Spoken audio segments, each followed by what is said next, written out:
Now I proudly have Linda come on, and she's going to do her We Talk for you on our third season of this podcast. Linda, you're on. Thank you, Patricia.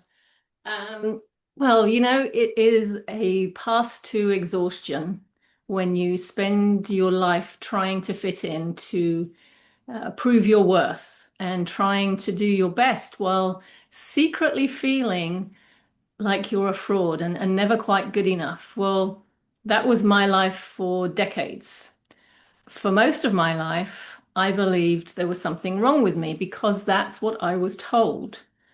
I didn't think, feel, and act in the same way as other people. I noticed things they didn't. I felt things they didn't. And the things that made sense to me didn't seem to make sense to others.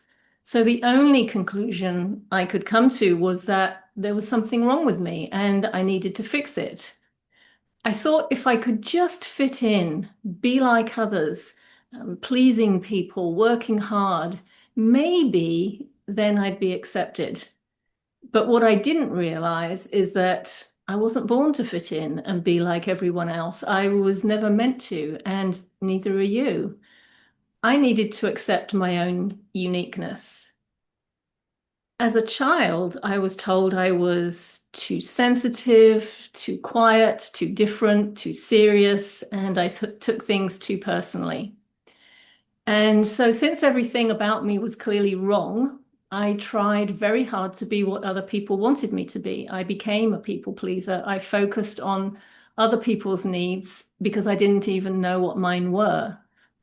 Now, at school, I loved languages, and it seemed to be something I was naturally good at.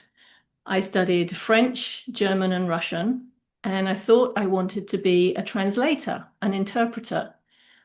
But one conversation with a career advisor soon changed that idea. She told me to forget the idea of becoming a translator. You'd be better off as a secretary, she said, because I happened to be very good at typing. And my mother agreed with her. She made it very clear that nobody would pay for me to travel to study languages. So I did what was expected. At the age of 16, I became a typist in the Central Reference Library in London. And I constantly felt intimidated because the people who worked there were all very smart. Many of them had PhDs. And I was terrified they would find out I wasn't really good enough to be there. There was one thing I knew for certain. Deep inside me, I knew I needed to leave home and get away. So at the age of 17, I moved to Malta. And when I turned 18, I married a man that I'd met when I traveled to the country on a school trip with my language class when I was 15. And for the first time, I felt I was part of a loving family. At last, I thought I'd found freedom and acceptance. But when you feel as insecure as I did, you take that insecurity with you wherever you go. Changing locations or even circumstances doesn't make it go away. The seeds of not being good enough had been planted in me at a very young age, and those seeds had continued to grow. And now I was the one continuing to nurture them, so they stayed firmly rooted inside me. I continued to feel there was something wrong with me and something missing from my life. I felt I wasn't good enough or lovable enough, and that I didn't deserve a loving husband, family, and life. After living in Malta for a couple of years, my husband, who was a musician, had a job offer in Scotland. We moved to Scotland, and at the age of 20, I got a job as an assistant secretary to the professor of pharmacology. Now, I was even more intimidated here than I was working at the library. Here were professors and doctors and PhD students, highly intelligent people, and my imposter syndrome really kicked in. I was so afraid they would see I was useless, just as my mother had told me. But they didn't. the doctors and the students started bringing work to me instead of the other secretaries. They told me I did a great job and they loved my work. And this was shocking to me.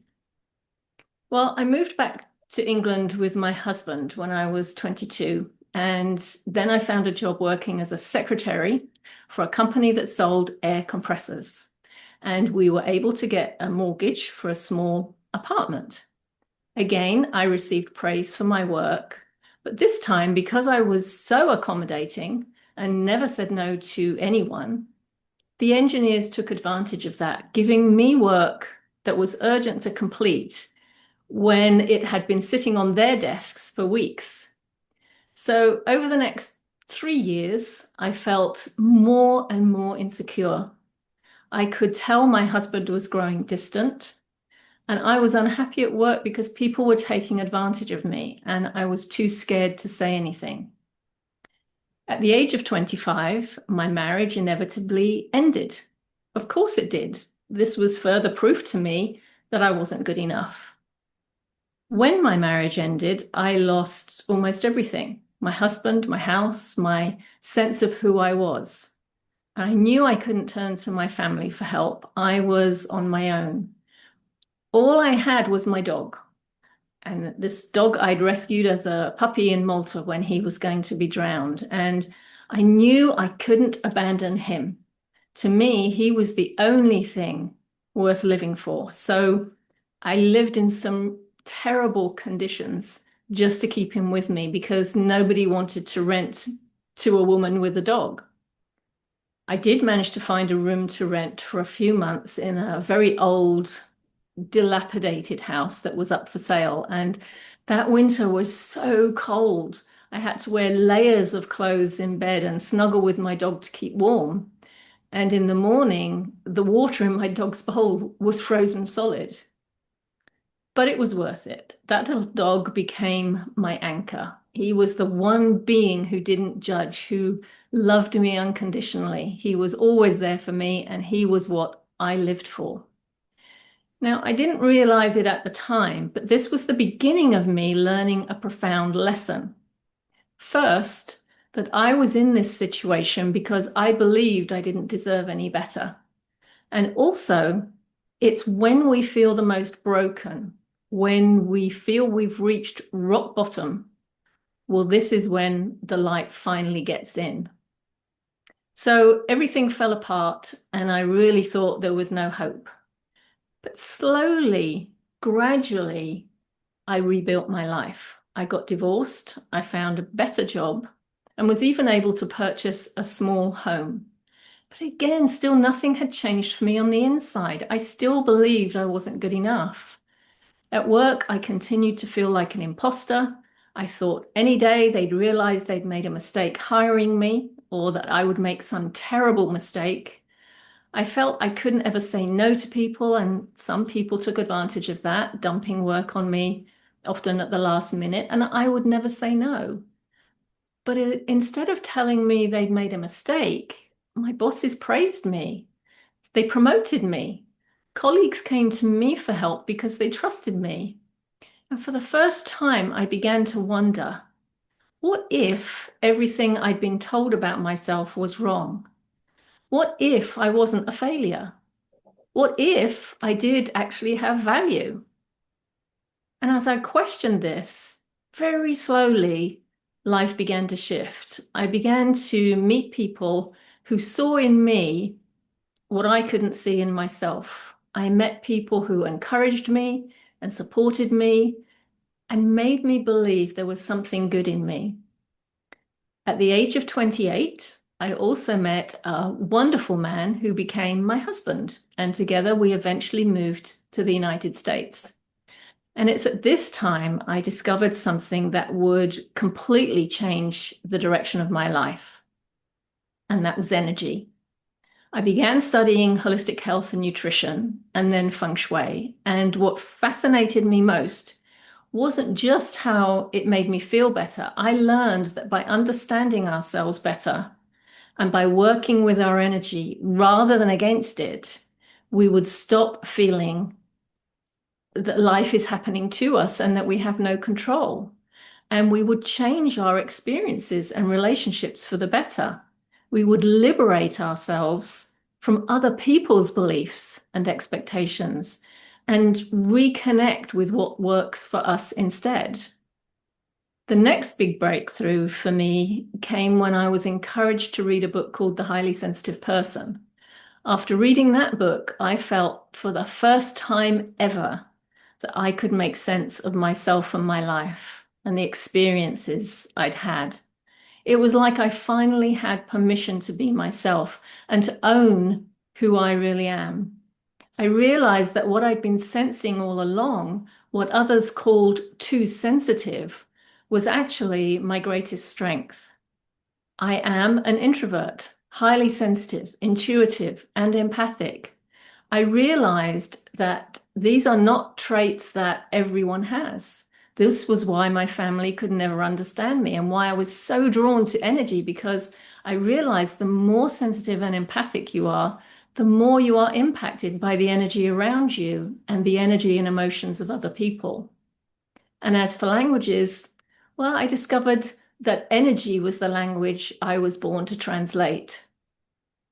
Looking back, I see it so clearly now. I am a translator after all, but not of French or German or Russian. I translate the language of energy, the subtle, powerful force that influences how we think, feel, and show up in the world. And through that work, I've gone from insecure people pleaser to empowering other people to reconnect with their true selves, release imposter syndrome, and the belief that they're not good enough.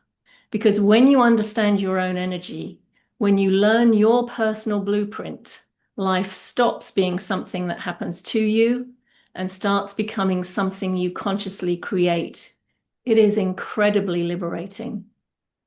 I believe every one of us has an invitation at some point in our lives, a moment when nothing works as it used to, when things fall apart no matter how hard we try, when we feel strongly that we don't fit in.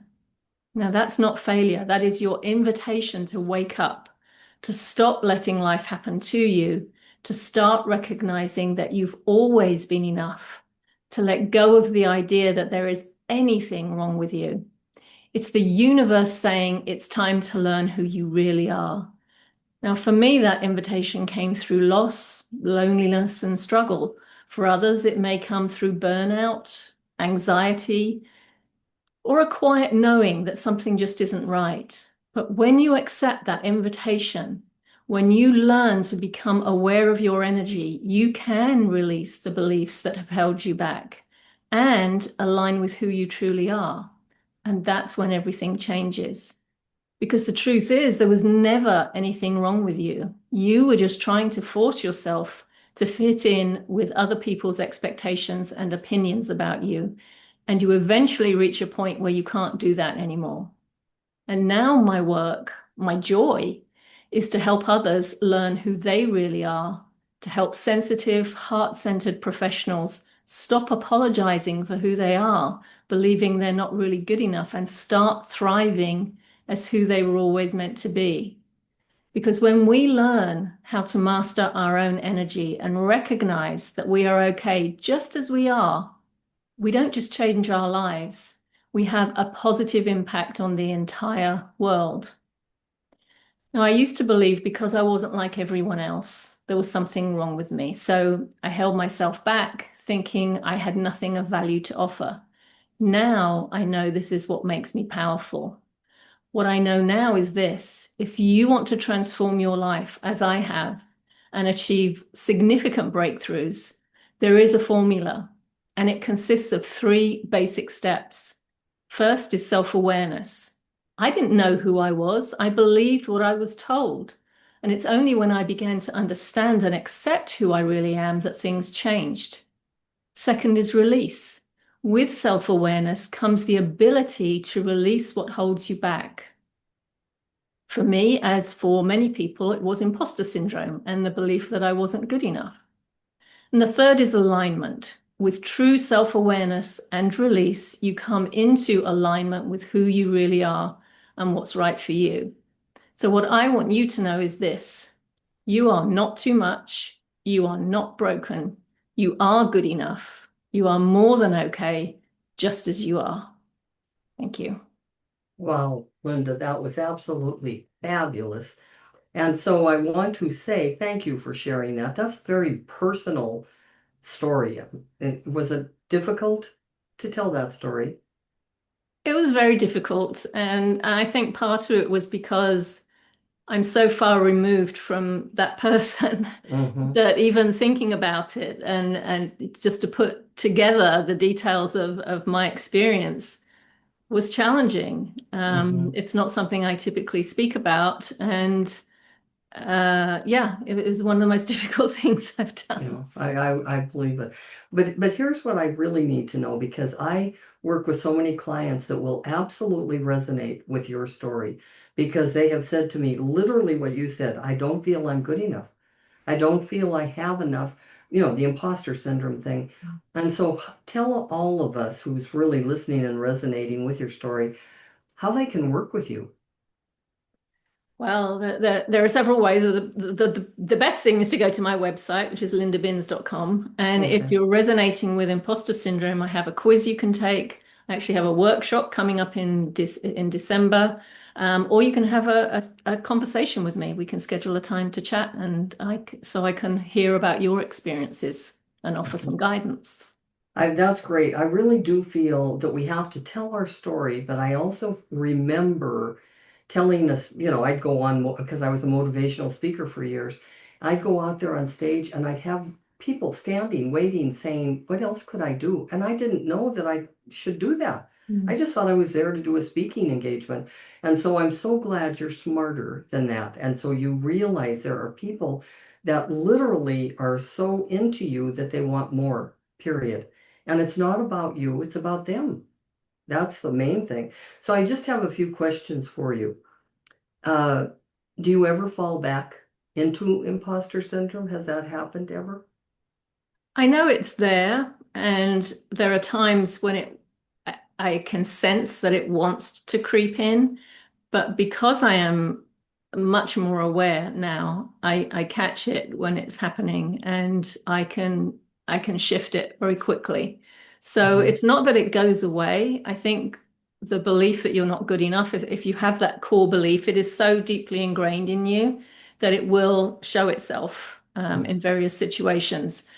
But the key is to recognize, okay, there it is again. Hmm. And then you can move beyond it and not let it take over. Well, see, I guess that's where the three things come in that you shared. Number one, self-awareness. The moment you're aware that it's creeping in, Yeah. then you probably release it. How do you Yes. release it? And what does that? Well, I think even in the recognition of this is what's happening, you're already Hmm. beginning to release it because these beliefs, what happens is they operate unseen. They control you without your awareness.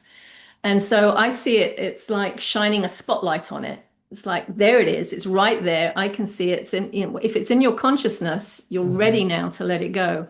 So sometimes it's just being aware. Sometimes there's a little more complicated depending on the person and the situation, but it's that awareness that starts the process of being able to let it go. And then you really have to be willing to let it go. And that might Hmm. sound strange. You might think, well, of course I want to let it go, but Hmm. you'd be amazed at how sometimes people hold on to that because that's all they know. Hmm. So I would, first of all, identify it and then check in with yourself. Am I ready to let this go? Do I want to let it go? And then just making the decision that, okay, I see it's there and I'm going to move on beyond it anyway. Hmm. Yeah, when you say alignment, you said self-awareness, release, and then alignment. That word is used a lot these days, isn't it? Mm. I don't know if I've ever heard a word that just became so big. And I know what it means because I've been out of alignment, so I get it. But how do you really know? What's a test that you can tell that you really are in alignment? Well, it's very simple, really. It's how you feel about Okay. yourself and about your life Hmm. path, and what the circumstances of your life right now. If you're out of alignment, you won't feel good. You'll feel stressed, you'll feel anxious, you'll feel frustrated, overwhelmed, maybe. You'll Hmm. just feel that things are off. When you are in alignment, it's how do I describe it? It's like things become more effortless almost. You're very clear on who you are. You're very clear on what you're here to do, what you want to do, what's important to you. It becomes very easy to say no to anything that is not in a match with that. I'm And so that's when you come into alignment. I'm really glad to hear that. I was listening to a podcast this morning, and this girl, I'm going to say, she said she was 27, I believe. So she's just getting started. And she said, if there's one thing I know about myself, I'm in complete alignment with myself. And they were talking a little bit, and I don't know how it came up, but she said, the only thing I need to work on is I'm angry all the time. I'm angry if I even stub my toe, I say the F word. She was going on and on about this anger. And she said, so I'm really looking for an anger person, somebody that can help me with my angry issues. And I thought to myself, I think you wouldn't be angry if you're really aligned. Am I right? Yes, I think you are right. I think it's not that you never feel those things, but if something comes up that challenges you, like anger, it's a sign that you can be in alignment, but only if you're aware of it and you know, okay, this is telling me something about myself that I need to look at and be ready to release. That can mean you're in alignment because it's not that I never, as I said, I never feel not good enough. That will come up sometimes, but the fact that I recognize it and I'm Hmm. able to release it, that does mean I'm in alignment. So I think, I mean, if it's something you're feeling all the time and you can't, it takes you over, then no, that's not true alignment. Mm. Um, I it's well, I was just taken by that. So I'm really glad you brought this up because I kept when I listened to her, I just thought, well, maybe she's just too young to realize that if you are out of alignment, you're probably going to be angry a lot. But I don't know. If you're in alignment and you're telling me I'm going to feel good and effortless, I don't think I'd be angry all the time. right, right. Okay. No, you wouldn't. I mean, if you were feeling good about yourself, you're feeling good about your life, therefore you are in alignment, there'd be no need to feel angry. Or Hmm. if something cropped up that brought up a feeling of anger in you, you'd be very quickly able to dismiss it and let it go. Not certainly not let it take over. Well, I want to tell you my favorite part that you said in your story, and that is that you were wanting to be a translator and interpreter at one point, and then of course a career counselor turned you a different way. And we were very moldable at that time. So if somebody would tell me that, I'd be off typing also. But I love that you turned that around, that in your life now you are a translator. Isn't that great how you did that? I thought that was just wonderful. Well, it Say, is. say that again. Well, it was something that really just it was like one of those light bulb moments Hmm. one day, and I was thinking about I think I was thinking about what my life might have been like had I pursued the languages and been an interpreter. And what might have happened then. And then all of a sudden in my head it was just like, well, you are a translator. You translate Hmm. energy. And I just, oh my Hmm. gosh, that's so true. I know how to interpret what's happening energetically and translate that into something that people can understand and work with. So yeah, it Yeah, was that's quite that's really something. amazing. I loved it. I thought that was just wonderful. And the part about not being good enough, if you really, if somebody tells you that at a very early age, and unfortunately it happened to be one of the most important people in your life, your mom, but if somebody tells you that at an early age, you really do believe that. And you carry that on your back your whole life until you finally do the things that you just said, be self-aware, release, and align. Hmm. Uh, and I feel so bad, but I'm so happy. How long ago did it happen that you really knew you were done with it now? Well, it's been a process, and each Yes. time, certainly, the Eckhart Tolle always says, if you think you're enlightened, go and spend a week with your parents, something like that. Oh, that's And good. that's true because, they know all the triggers, right? And Hmm. my mother, Yeah. who passed this year, I mean, she certainly did know all the triggers. And so what I would find is that each time I went, it was a bit easier. She couldn't trigger me as much, or each time I spoke to her, she couldn't trigger me, because I recognized that I knew I didn't have to take that on. That was not who I am. That's not a belief that I needed to carry anymore. And so I would say it was a process, and each time became a little better and a little better.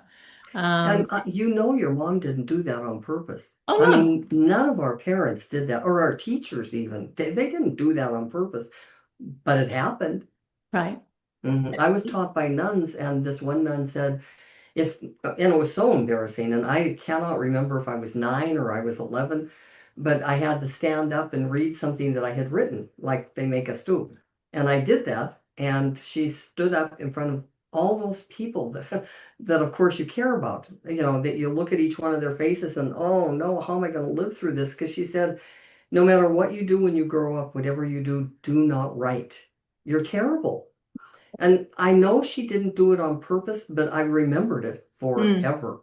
So when I wrote my first book, I mean, I literally was so embarrassed that I kept it in the office. I wouldn't let anybody see it, but if somebody wanted to buy it for $5, they could.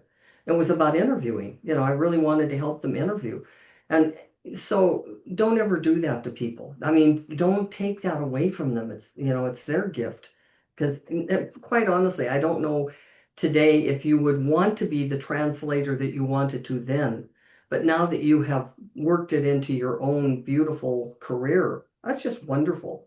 I just love it. yeah. And I can't believe how smart you are to know all those languages. Well, I don't know them now, but I mean, it was just something that I seemed to be Yeah, naturally good at and I yeah, really enjoyed. And so it was the only highlight of school, really, for yeah. Do me. you want to ever take a language again at this point in life? Yes, and I do. Yeah. If we're going to travel, say to Italy or France or Spain or something like that, I will start studying the language again, and start just so that I can understand a little bit and be able to communicate just enough, you know. Okay. When I go to France or Italy, I'm taking you with me. And I'll pay you well, and then you're just going to talk. Because I'm never going to take a language. Well, everybody, it's been wonderful. I just love Linda Benz. I love her story, and I love the fact that she can help so many people with that same kind of a story. So until we meet again, thank you, Linda.